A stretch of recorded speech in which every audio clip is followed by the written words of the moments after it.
Morning running, jogging, ఓపిక లేకపోతే స్పీడ్గా వాకింగ్. దేని కొరకు?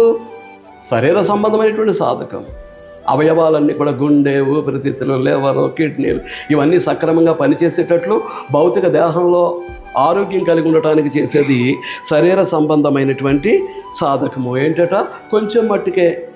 అది 60 సంవత్సరాలు బతుకుతావో, 70 సంవత్సరాలు బతుకుతావో, 80 సంవత్సరాలు బతుకుతావో అంతవరకే ప్రయోజనం. అంతవరకే ప్రయోజనం శరీర సంబంధమైనటువంటి సాధకం. ఉన్నంతకాలం ఏదో ఆరోగ్యంగా బ్రతకాలి అనేటటువంటి సాధన, కృషి. కానీ ఏమంటాడు తర్వాత?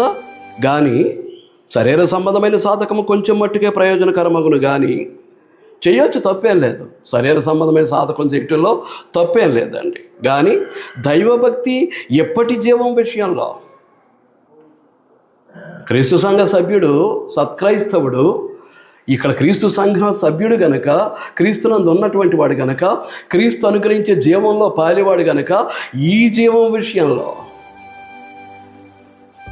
ఈ భూమి మీద నువ్వు బ్రతికేది ప్రాణంతో బ్రతకూడదు, జీవంతో బ్రతకాలి. ప్రాణం శరీర సంబంధమైంది, జీవం ఆత్మ సంబంధమైంది. నువ్వు ఆత్మీయంగా బ్రతుకుతున్నావో శారీరకంగా బ్రతుకుతున్నావో ఈ భూమి మీద?